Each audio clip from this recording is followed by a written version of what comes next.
Banjir bandang ini juga kembali menerjang Jorong Pasar Maninjau, Nagari Maninjau, Kecamatan Tanjung Raya, Kabupaten Agam, Sumatera Barat pada Kamis 25 Desember 2025 kemarin Tribuners.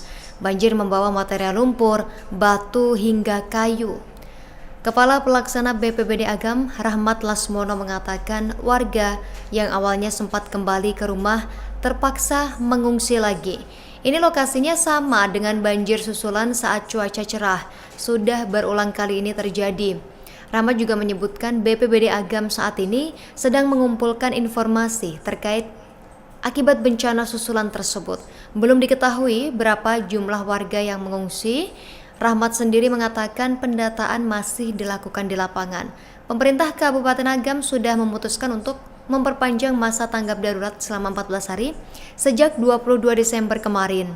Masa tanggap darurat ini menjadi fase penting untuk memastikan kesiapan data dan perencanaan rehabilitasi serta rekonstruksi. Sementara terkait kegiatan pencarian korban bencana sendiri resmi telah dihentikan. Khusus Kabupaten Agam, masih terdapat 38 korban yang belum ditemukan.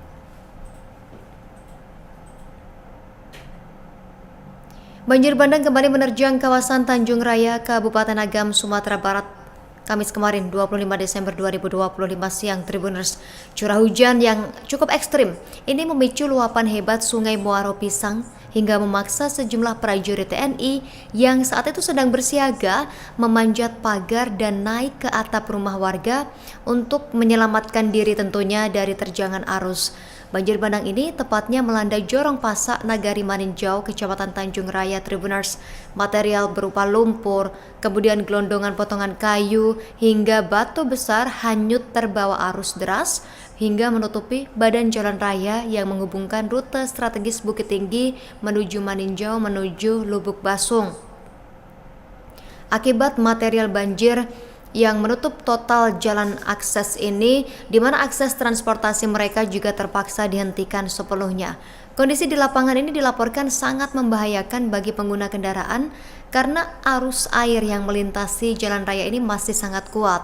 Petugas TKSK Tanjung Raya sendiri, Miswardi, mengimbau masyarakat untuk mencari jalur alternatif karena titik di Muaro Pisang belum bisa dilalui.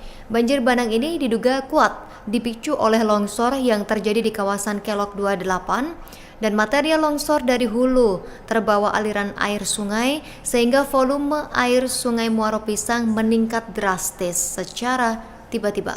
Hingga Kamis sore kemarin, debit air dilaporkan mulai menyusut, namun tumpukan material sisa banjir ini masih menjadi kendala utama terputusnya mobilitas warga.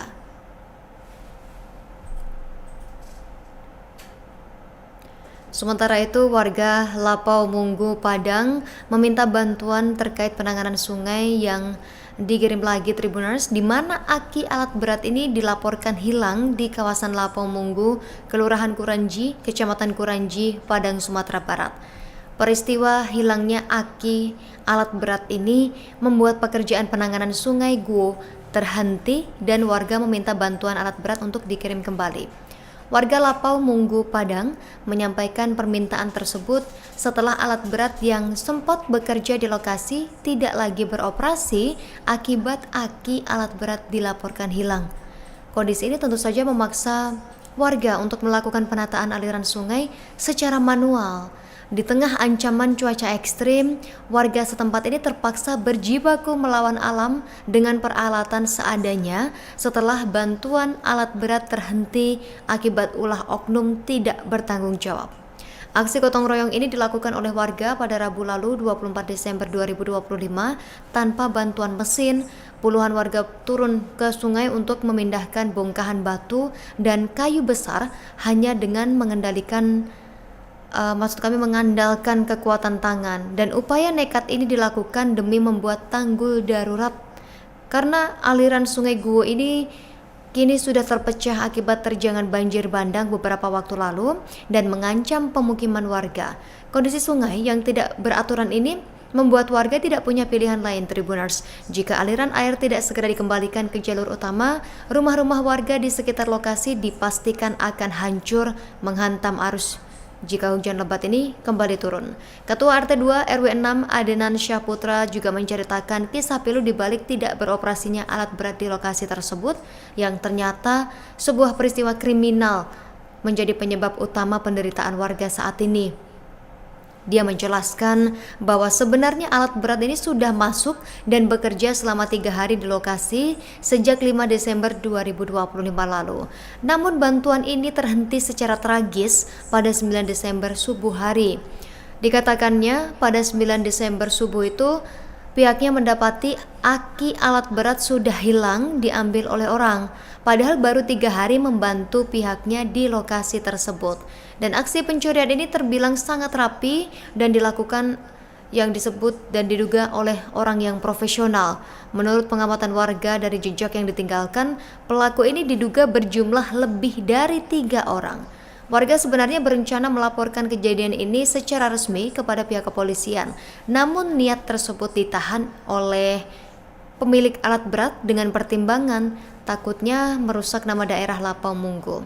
Kejadian ini berimbas fatal bagi keselamatan warga Tribuners. Akibat kehilangan komponen vital tersebut, bantuan alat berat lainnya kini menjadi enggan untuk masuk ke wilayah Lubuk Manggau karena faktor keamanan. Dan hingga saat ini, upaya warga untuk mencari keberadaan aki yang hilang ini tidak membuahkan hasil.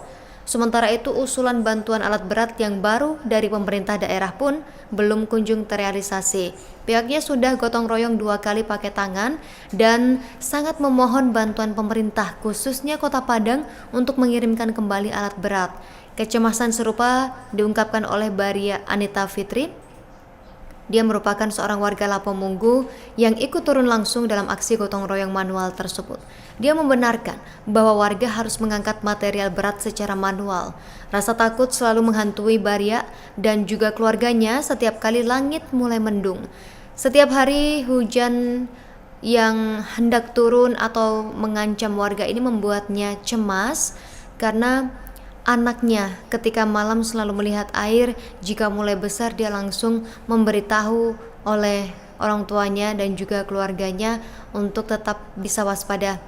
Warga Lapamunggo kini hanya bisa berharap agar suara mereka didengarkan oleh pemangku kebijakan.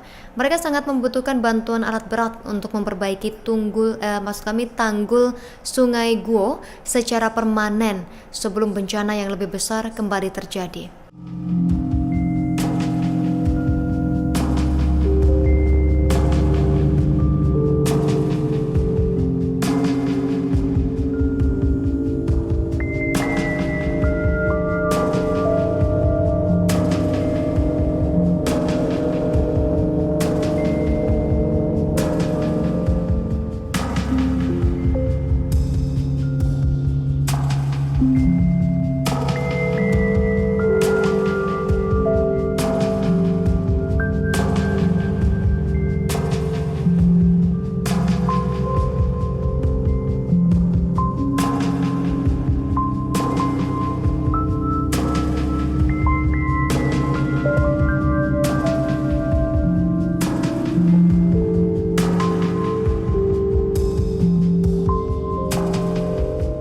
Download Tribun X sekarang, menghadirkan lokal menjadi Indonesia.